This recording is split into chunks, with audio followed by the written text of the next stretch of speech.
Capítulo 1. Si no hubiera llovido aquella mañana de mayo, la vida entera de Valancy Sterling habría sido totalmente distinta. Habría asistido, junto al resto de su familia, al picnic de aniversario de su tía Wellington, y el Dr. Trent se habría ido a Montreal.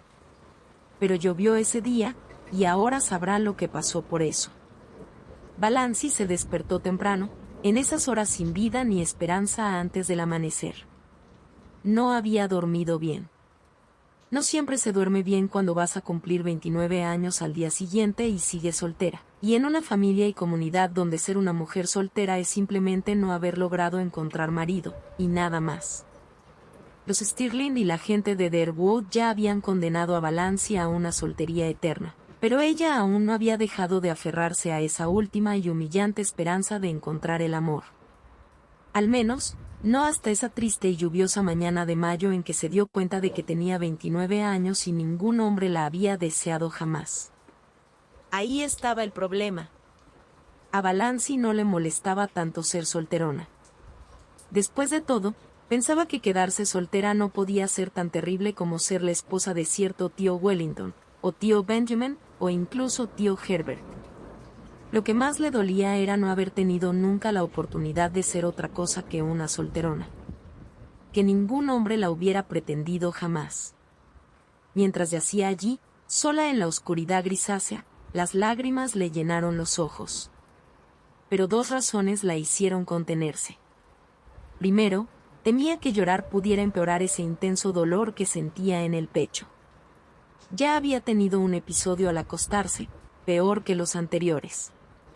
Y segundo, no quería que su madre notara sus ojos rojos durante el desayuno y la acosara con preguntas minuciosas, tan insistentes como picaduras de mosquito.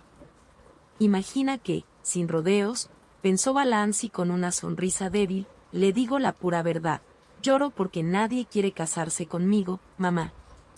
Qué horrorizada se pondría, a pesar de su constante vergüenza por tener una hija solterona. Pero seguro que mantendrían las apariencias, y Valancy escucharía la voz autoritaria de su madre afirmando que no es apropiado que una joven soltera piense en hombres. Valancy no pudo evitar reír al imaginar la cara de su madre, porque tenía un sentido del humor que nadie en su familia sospechaba. De hecho, había muchas cualidades en Valancy que nadie imaginaba.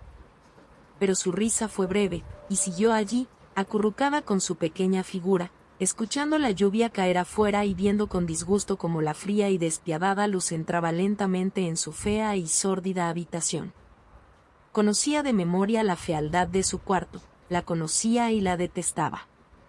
El suelo pintado de amarillo, con una horrible alfombra de crochet al lado de la cama, y un perro tejido en el centro que siempre le sonreía burlonamente cuando despertaba. El papel tapiz rojo oscuro, descolorido, el techo agrietado y manchado por viejas goteras, el estrecho y diminuto lavabo, el borde de papel marrón con rosas púrpuras, el viejo espejo, rajado y manchado, sobre una cómoda tambaleante, un tarro lleno de flores secas que su madre había hecho en su mítica luna de miel, una caja cubierta de conchas, con una esquina rota, hecha por la prima Stickles en su también mítica infancia, un alfiletero con perlas al que le faltaban la mitad, una única y rígida silla amarilla, el viejo y descolorido bordado, ausente, pero no olvidada, rodeando el ceñudo rostro de la bisabuela Stirling, y los viejos retratos de antepasados desterrados de las habitaciones de abajo. Había solo dos retratos que no eran de parientes.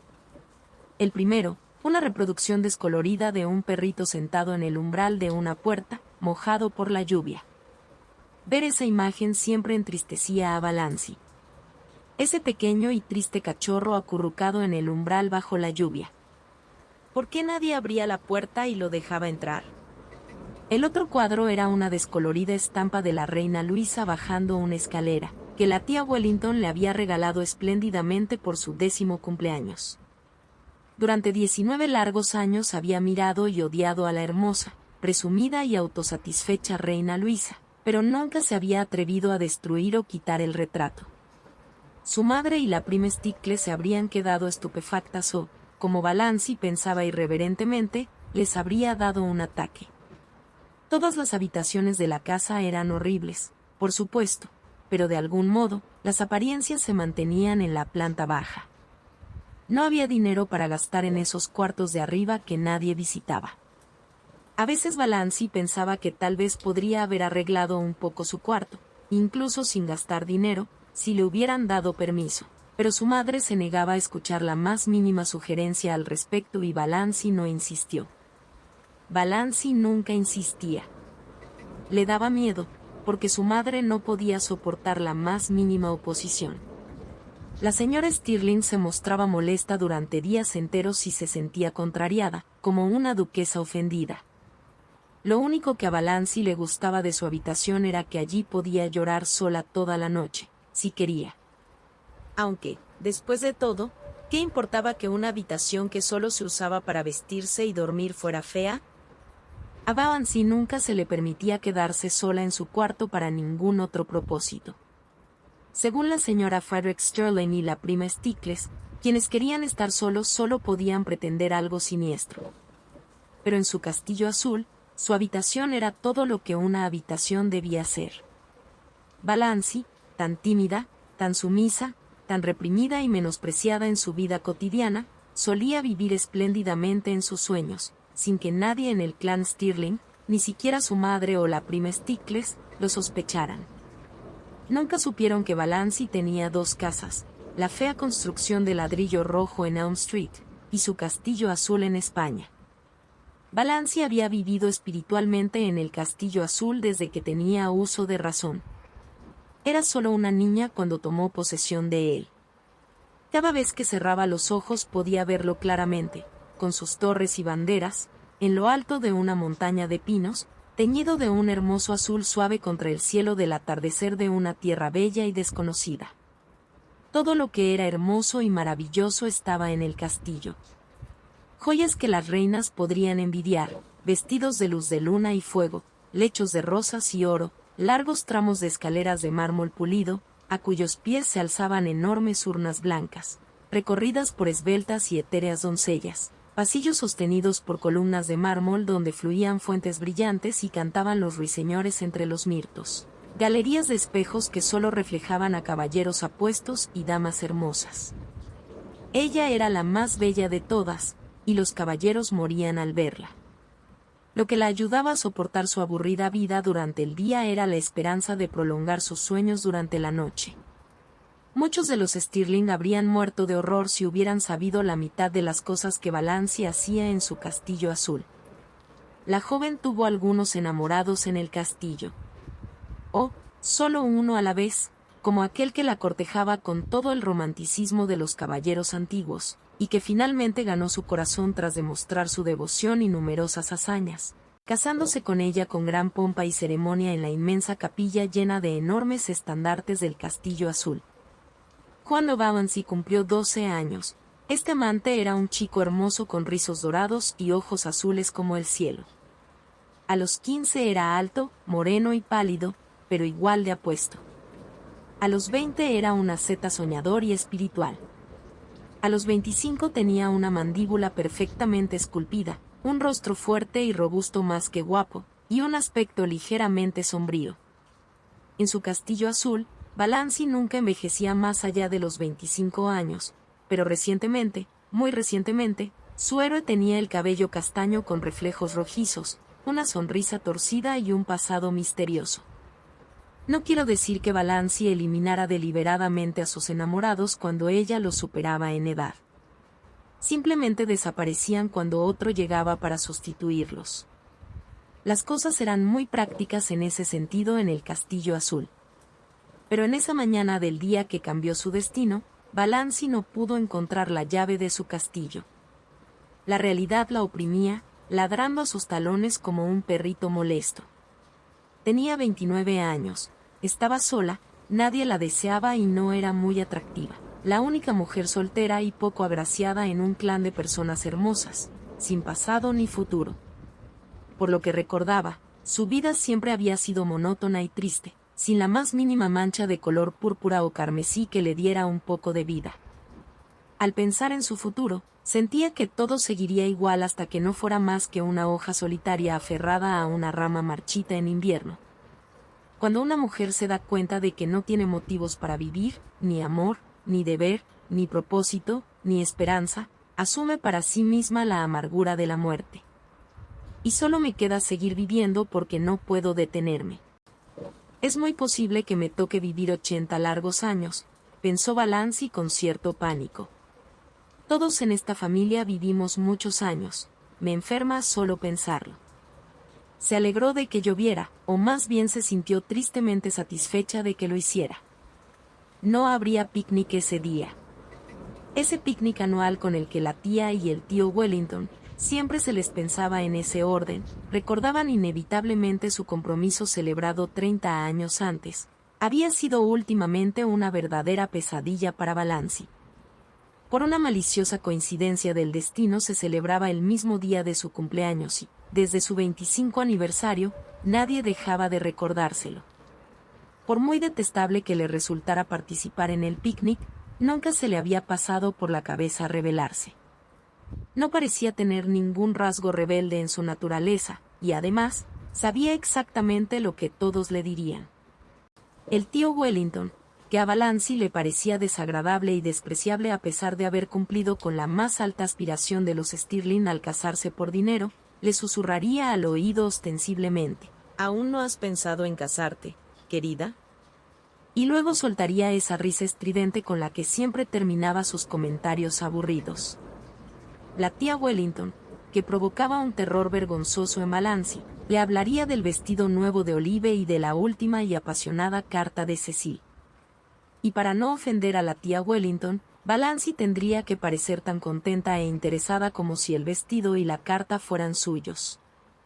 Hacía tiempo que Valancy había decidido que prefería ofender a Dios antes que a la tía Wellington, pues Dios podría perdonarla, pero la tía Wellington jamás lo haría. La tía Alberta, que estaba monstruosamente obesa y tenía la amable costumbre de referirse a su marido como él, como si fuera el único hombre sobre la tierra, nunca pudo olvidar que había sido una gran belleza en su juventud, y se lamentaría por la piel morena de Valancy. No sé por qué todas las chicas de hoy en día están tan tostadas por el sol. Cuando yo era joven, mi piel era blanca y sonrosada. Tenía fama de ser la jovencita más bonita de Canadá, querida.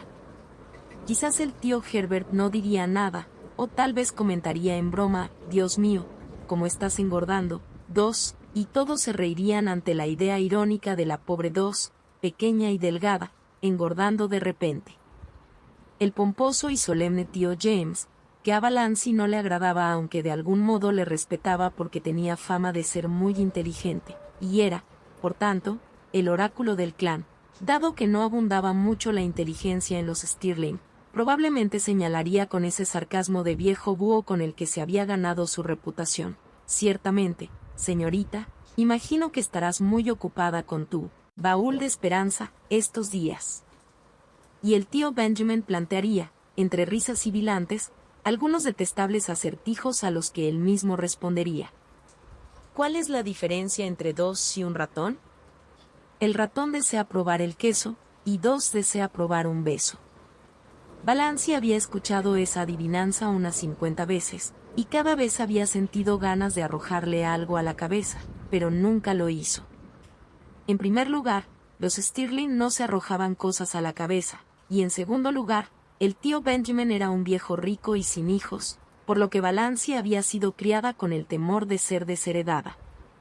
Si lo ofendía, él podría excluirla de su testamento, suponiendo que la hubiera incluido, y Valancy no quería ser descartada del testamento del tío Benjamin.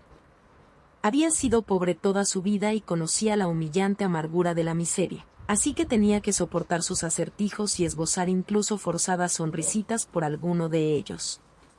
La tía Isabel, tan desagradable y directa como un viento del este, la criticaría de algún modo, aunque Valancy no podía adivinar cómo, pues la tía Isabel nunca repetía una crítica, y siempre encontraba algo nuevo con lo que molestarla en cada ocasión. La tía Isabel se enorgullecía de decir todo lo que pensaba, pero no soportaba que otros dijeran lo que pensaban de ella. Valancy, por su parte, nunca decía lo que pensaba. La prima Georgiana, que llevaba el nombre de su tataratatarabuela, que a su vez había sido bautizada en honor a Jorge IV, Enumeraría dolorosamente los nombres de todos los familiares y amigos que habían muerto desde el último picnic, y se preguntaría quién de nosotros será el siguiente.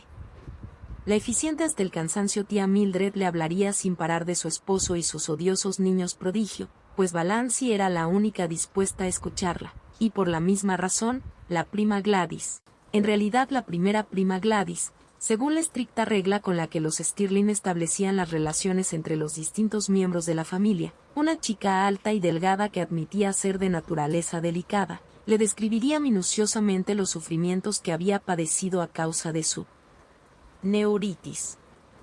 Y Olive, la chica modelo de todo el clan Stirling, pues poseía todo lo que a Valancy le faltaba: belleza, popularidad y amor, luciría su belleza, presumiría de su popularidad y haría alarde de su anillo de compromiso con diamantes, ante los deslumbrados y envidiosos ojos de Valancy. Pero nada de eso pasaría hoy. Y tampoco habría que empaquetar las cucharillas. Siempre se confiaba a Valancy y a la prima Stickles la tarea de empaquetar las cucharillas. Una vez, hace 6 años, se había perdido una cucharilla de plata del ajuar de bodas de la tía Wellington. Desde entonces, Valancy nunca dejó de oír hablar de aquella cucharilla de té de plata. Su fantasma aparecía inexorable, como Banquo, en cada reunión familiar que siguió a su desaparición.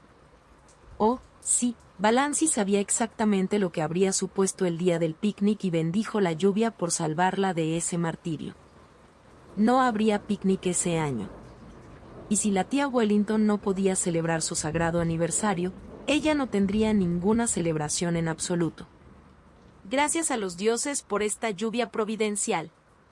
Como no habría picnic, Valancy decidió que si la lluvia continuaba por la tarde iría a buscar otro libro de John Foster a la biblioteca.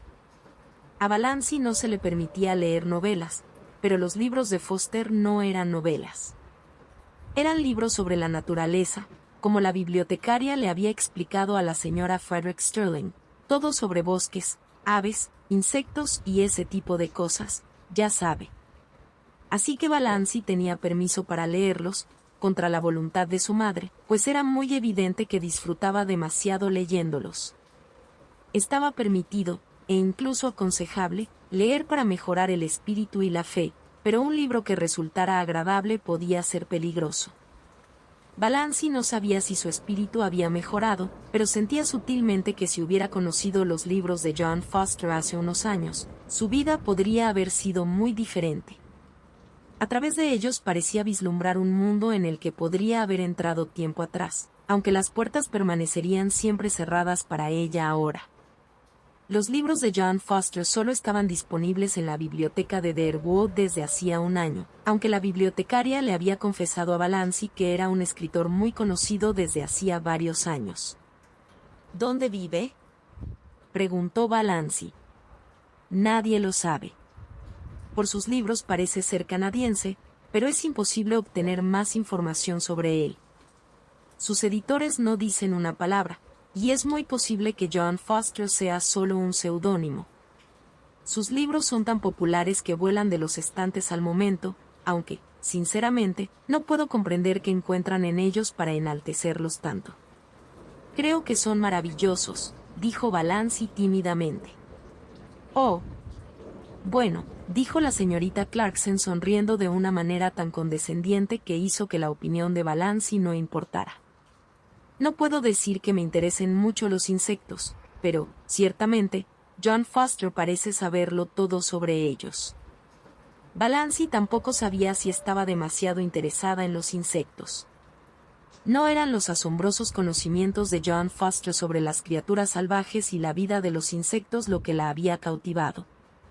Apenas podía expresar lo que era, el atractivo emocionante de un misterio nunca revelado, algún pequeño indicio de un gran secreto, un eco débil y fugaz de ciertas maravillas olvidadas. La magia de John Foster resultaba indefinible. Sí, iría a buscar otro libro de John Foster. Había pasado un mes desde que había tomado cosecha de cardos, por lo que su madre no podía oponerse. Valancy lo había leído 4 veces y se sabía de memoria pasajes enteros. Finalmente pensó en ir a ver al doctor Trent para consultar el extraño dolor que sentía en la zona del corazón. Lo había sufrido muy a menudo últimamente, y las palpitaciones se habían vuelto muy molestas, por no hablar de los mareos ocasionales y una extraña falta de aliento. Pero, ¿podría ir a verlo sin decírselo a nadie? Era un pensamiento muy atrevido. Ninguno de los miembros del clan Stirling había consultado a un médico sin someter la decisión al consejo de familia y sin obtener la aprobación del tío James. Y siempre acudían a la consulta del Dr. Ambrose Marsh de Port Lawrence, que se había casado con la prima segunda Adelaide Stirling. Pero a Valancy le desagradaba el Dr. Ambrose Marsh, y además, no podía llegar a Port Lawrence, que estaba a 15 millas de distancia, sin que alguien la llevara.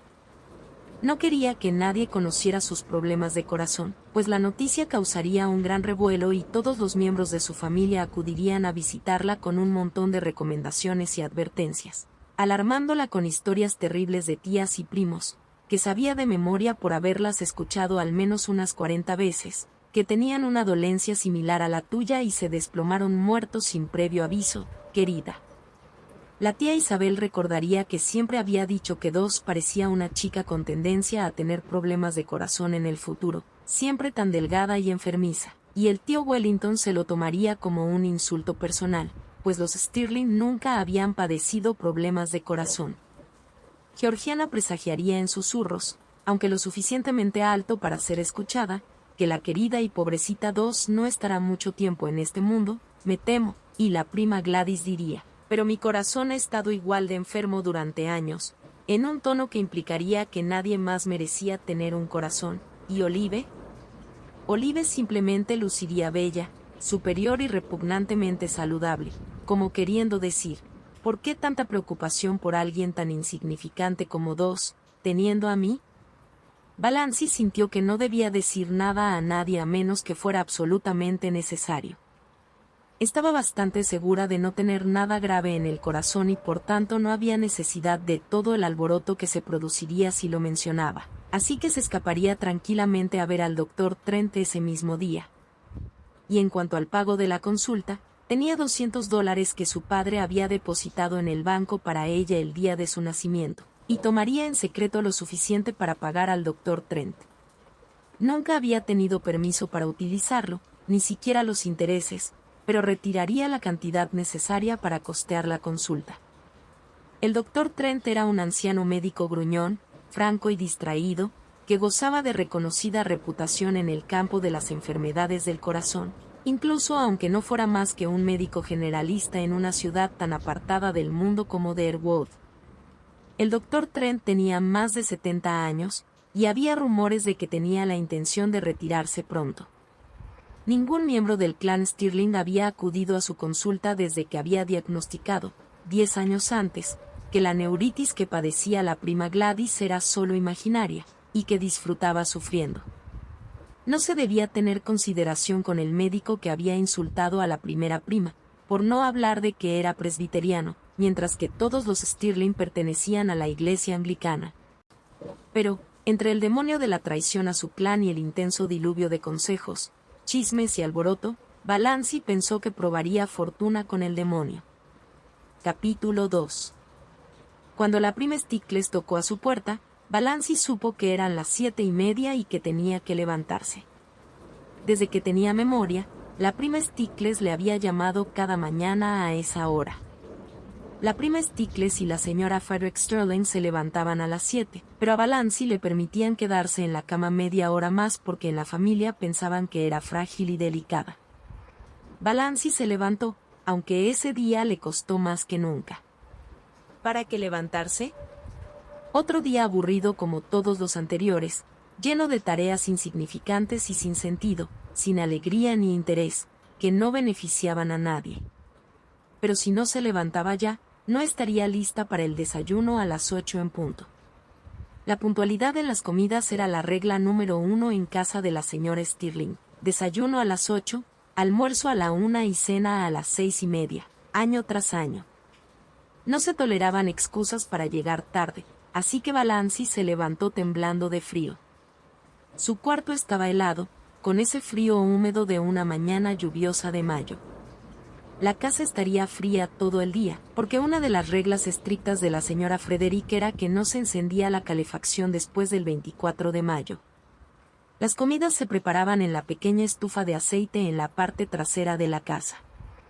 Y aunque algunos días de mayo podían ser muy fríos, y algunos de octubre casi gélidos, no se encendía la chimenea hasta el 21 de octubre, ni un minuto antes.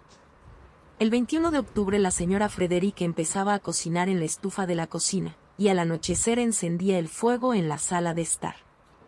Se rumoreaba en el pueblo que tal vez había una conexión entre el hecho de que el difunto Frederick Sterling hubiera cogido un resfriado que lo llevó a la muerte, cuando Valancy tenía solo 1 año, y el hecho de que la señora Frederick no había encendido la calefacción el 20 de octubre. La había encendido al día siguiente, pero ya era demasiado tarde para Frederick Sterling. Valancy se quitó el camisón y lo colgó en el armario. Era de un algodón grueso, le llegaba hasta el cuello y tenía mangas largas y ajustadas. Luego se puso ropa interior igual de modesta, un vestido de algodón marrón a cuadros, medias negras gruesas y botas con suela de goma. En los últimos años se había acostumbrado a arreglarse el cabello usando el reflejo de la ventana, porque se le había roto el espejo, y así veía menos sus rasgos. Pero esa mañana subió las persianas hasta arriba y se miró en el espejo agrietado con la determinación de verse tal como el mundo la veía. El resultado fue bastante desalentador. Incluso una gran belleza se habría visto mal con esa luz tan cruda y lateral. Valancy vio su cabello castaño oscuro, lacio y sin brillo, a pesar de que cada noche le daba 100 cepilladas exactas y frotaba religiosamente las raíces con la loción capilar Redfern. También notó sus cejas negras y rectas, una nariz que siempre había encontrado demasiado pequeña para su cara delgada y triangular, una boca pequeña y pálida que revelaba una hilera de dientes blancos y pequeños, y una figura delgada, sin curvas, más baja que la estatura promedio. Por alguna razón no había heredado los pómulos altos de su familia, y sus ojos, de un marrón oscuro, demasiado suave para ser negro, tenían una forma ligeramente rasgada, casi oriental. Excepto por sus ojos, no era ni fea ni bonita, simplemente insignificante, concluyó con amargura. Qué simples se veían las líneas de sus ojos y su boca con esa luz despiadada. Nunca su rostro delgado y pálido se había visto tan flaco y tan pálido. Valancy se peinó con un moño estilo pompador. Ese peinado había pasado de moda hacía tiempo, pero cuando Valancy empezó a usarlo aún estaba en boga, y la tía Wellington había decretado que así debía peinarse siempre. Es la única forma que te queda bien. Tu cara es tan delgada que necesitas darle volumen con ese peinado, había dicho la tía Wellington, que siempre pronunciaba banalidades como si fueran verdades profundas.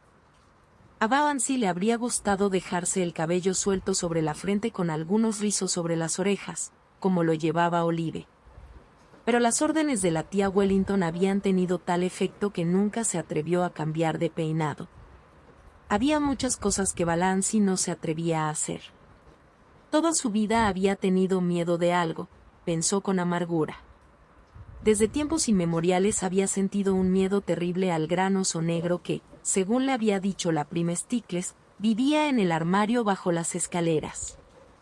Siempre tendré miedo, lo sé. No puedo evitarlo. No sé lo que es vivir sin temer algo.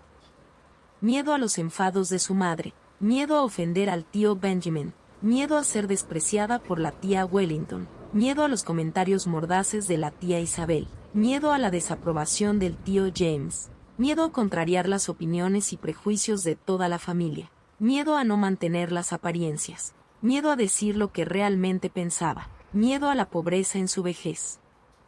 Miedo, miedo, miedo, nunca podría escapar de él. La había atrapado y atado en su telaraña de acero. Solo en su castillo azul encontraba un alivio temporal. Pero esa mañana, Valancy apenas podía creer en él. Nunca volvería a encontrarlo. 29 años, soltera, no deseada, ¿qué tenía en común con la dama de ensueño del castillo azul? Era hora de desterrar para siempre esas tonterías infantiles y enfrentar la realidad con valentía. Apartó la vista de su desagradable espejo y miró hacia afuera. La fealdad del paisaje siempre la golpeaba como un mazazo, la valla en ruinas, la vieja cochera en la finca de al lado, completamente abandonada y cubierta de coloridos carteles publicitarios, la sucia estación de tren un poco más allá, con horribles vagabundos merodeando siempre por ahí, incluso a esa hora tan temprana. Bajo la lluvia torrencial todo parecía aún más horrible que de costumbre, especialmente ese abominable anuncio que decía, mantenga su cutis de colegiala. Valancy había mantenido su cutis de colegiala, ese era precisamente su problema. No había ni pizca de belleza al otro lado de la ventana, igual que en mi vida, pensó Valancy con tristeza. Su breve amargura pasó y aceptó los hechos tan resignadamente como siempre. Era una de esas personas a las que la vida les pasa de largo. No había forma de cambiar eso. Capítulo 3. El desayuno siempre era el mismo, gachas de avena, que Valancy detestaba, tostadas y té, y una sola cucharadita de mermelada. La señora Frederick consideraba que servir 2 cucharaditas era una extravagancia, pero a Valancy eso no le importaba demasiado, pues también aborrecía la mermelada. El pequeño comedor, frío y lúgubre, parecía más helado y sombrío que de costumbre, y la lluvia caía al otro lado de la ventana. Los retratos de los antepasados Stirling observaban desde las paredes, atrapados en horribles marcos dorados demasiado grandes para las pinturas. A pesar de todo, la prima Stickles le deseó a Valancy un feliz cumpleaños. «Siéntate derecha, 2». Fue todo lo que su madre le dijo. Valancy se enderezó en su silla. Conversaba con su madre y la prima Stickles sobre los temas de siempre.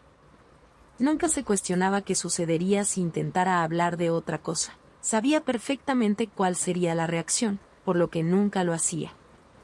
La señora Frederick estaba molesta con la providencia por haber enviado un día lluvioso justo cuando deseaba ir de picnic, así que tomó su desayuno en un silencioso mal humor que Valancy agradeció profundamente. Pero Christine Steckles se lamentó sin cesar, como era su costumbre, quejándose de todo, del tiempo, de las goteras en la despensa, del precio de la avena y la mantequilla. Valancy sospechaba que había untado demasiada mantequilla en su tostada, de la epidemia de paperas en Derwood. Seguro que 2 se contagiará, predijo. 2 no debería ir a ningún lugar donde pueda contraer paperas, dijo secamente la señora Frederick. Valancy nunca había tenido paperas, tosferina, varicela o sarampión, ni ninguna otra enfermedad infantil, salvo unos terribles resfriados cada invierno. Los resfriados invernales de 2 eran casi una tradición familiar, y parecía imposible evitarlos. La señora Frederick y la prima Stickles hacían todo lo posible por prevenirlos. Incluso un invierno mantuvieron a Valancy recluida en casa desde noviembre hasta mayo, en la cálida sala de estar, sin permitirle siquiera asistir a la iglesia. Sin embargo, Valancy contrajo un resfriado tras otro y llegó a tener bronquitis en junio. Nadie en mi familia ha sufrido algo así, decía la señora Frederick, lo que implicaba que debía ser un defecto de los Stirling. Los Stirling rara vez se resfrían, respondía la prima Stickles con resentimiento. Ella había sido una Stirling. Creo que si uno decide no resfriarse, no lo hará. Así que ese era el problema, todo era culpa de Valancy. Pero aquella mañana, el agravio que más le molestaba a Valancy era que la llamaran 2. Lo había soportado durante 29 años y, de repente, sintió que ya no podía tolerarlo más. Su nombre completo era Valancy Jane. Y aunque Valancy Jane podía sonar algo extraño, a ella le gustaba Valancy por su toque exótico y peculiar. Siempre le había sorprendido que los Stirling hubieran aceptado bautizarla así. Le habían contado que su abuelo materno, el viejo Amos Wansbarra, había elegido personalmente ese nombre para ella. Su padre añadió Jane para suavizarlo un poco, y todo el clan evitó el tema apodándola 2. Excepto los extraños, nadie la llamaba Valancy. «Madre, ¿le importaría llamarme Valancy a partir de ahora?», preguntó tímidamente. 2 me parece tan. No me gusta en absoluto. La señora Frederick miró a su hija con asombro. Llevaba unas gafas de gruesos cristales que le daban a sus ojos un aspecto particularmente severo. ¿Qué tiene de malo 2? Es que, me parece un nombre tan infantil, titubeó Valancy. Ah, ya veo. La señora Frederick, nacida Wansbarra, esbozó una sonrisa que no presagiaba nada bueno. Pues precisamente por eso debería encajar contigo. Sin duda, eres demasiado infantil, querida. Tengo 29 años, exclamó Valancy desesperada. Yo no lo andaría proclamando si estuviera en tu lugar, querida, dijo la señora Frederick. Yo ya llevaba 9 años casada cuando cumplí 29.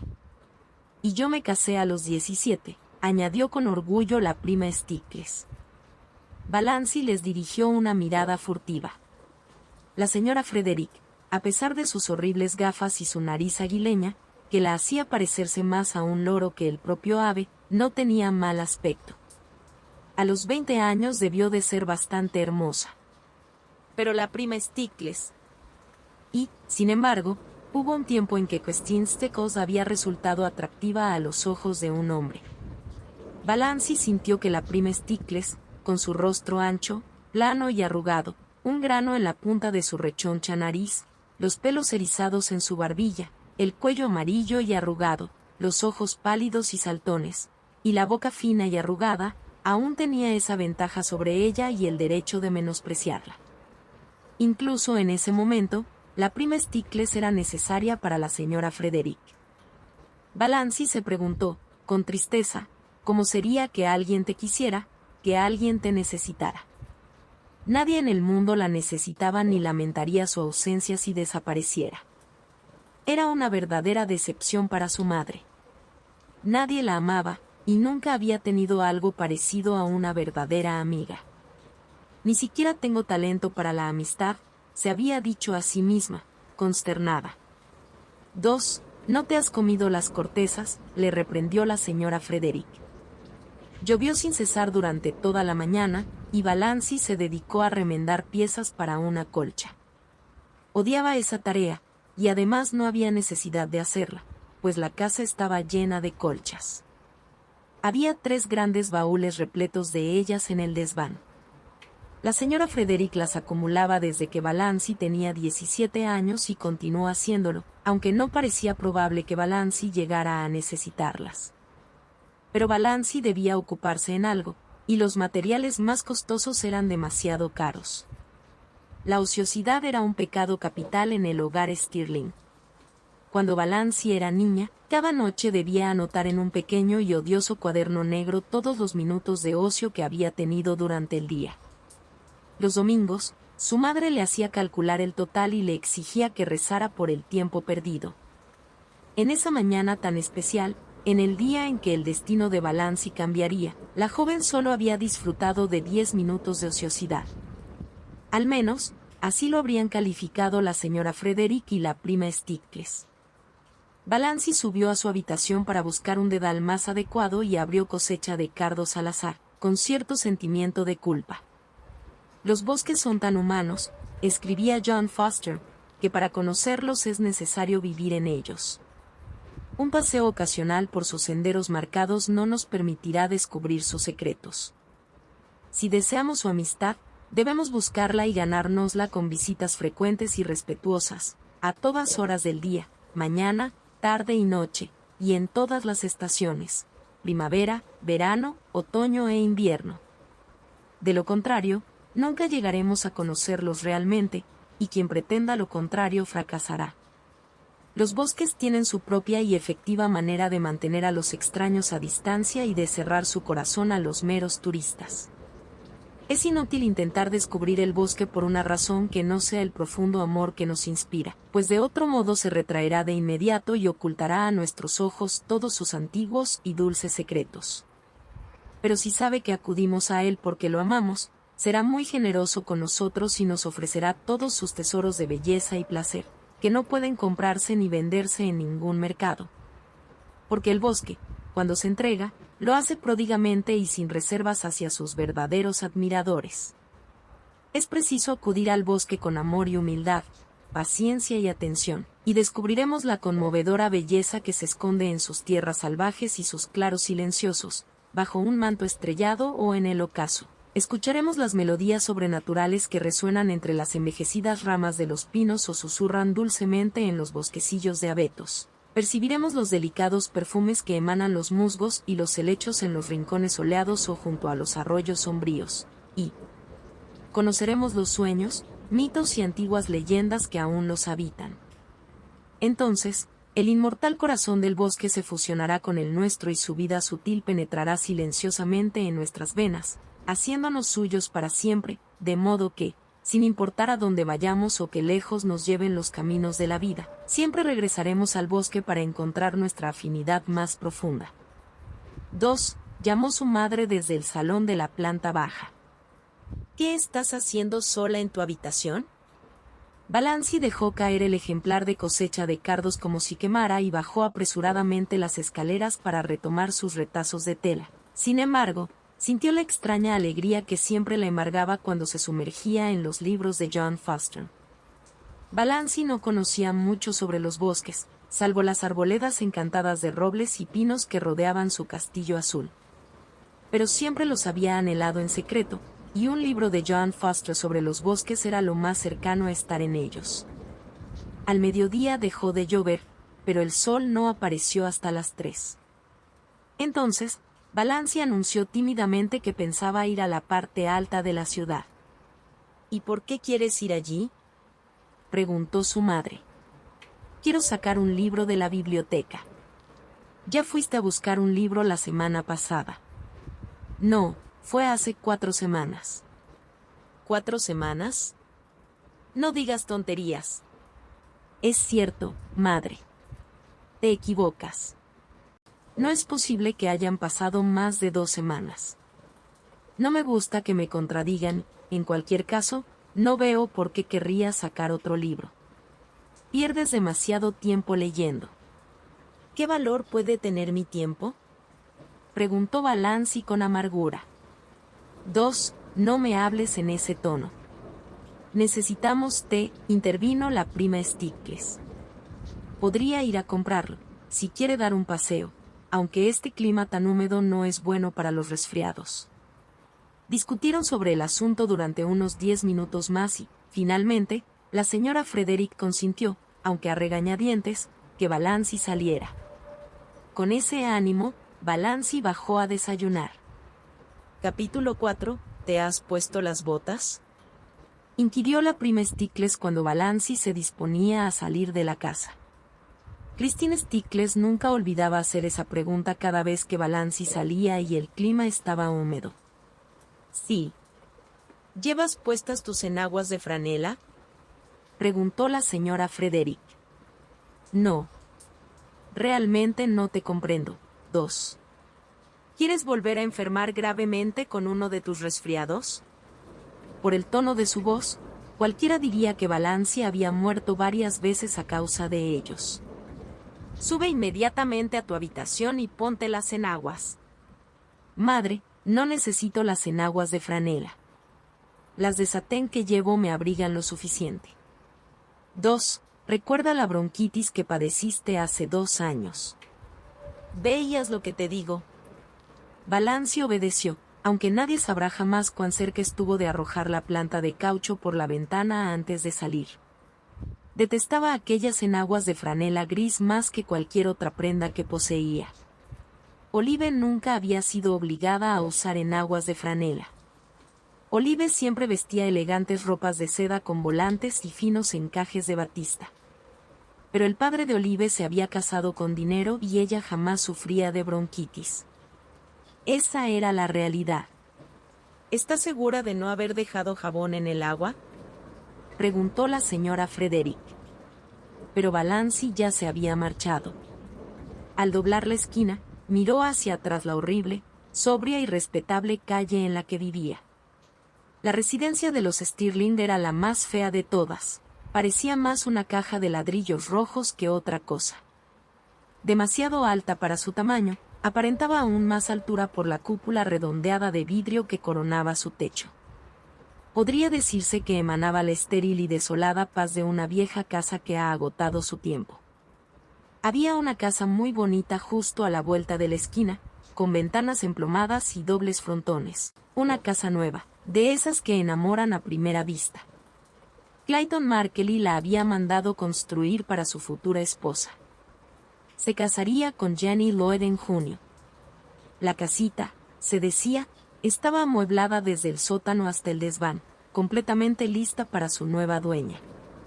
No es el hecho de que Jenny tenga un hombre lo que me provoca envidia, pensó Valancy con sinceridad. Clayton Markley no encajaba en ninguno de sus múltiples ideales. Lo que realmente envidio es su casa. Es tan bonita y tan nueva.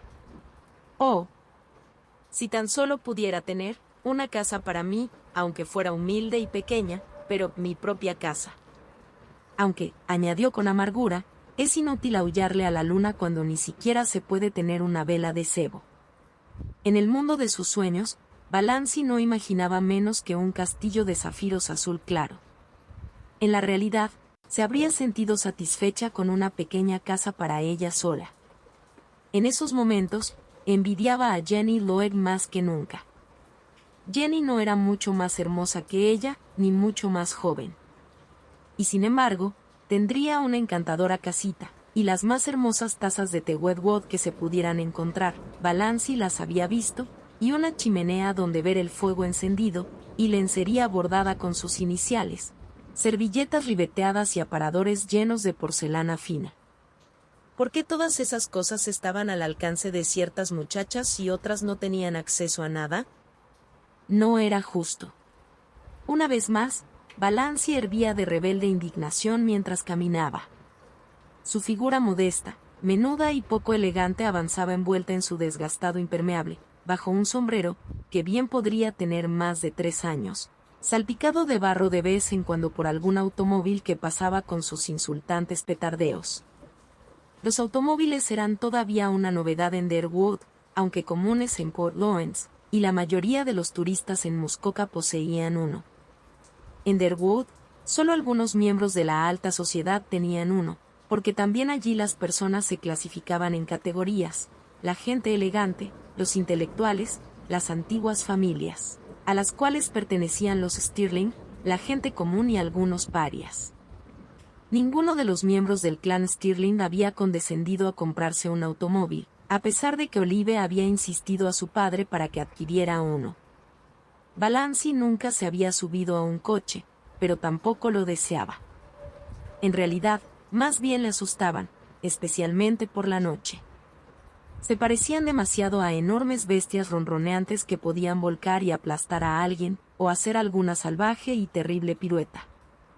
Por los escarpados senderos que rodeaban su castillo azul, solo los alegres corceles, enjaezados con orgullo, tenían derecho a pasearse, pero en la vida real, Valancy se habría sentido muy feliz conduciendo una calesa tirada por un buen caballo.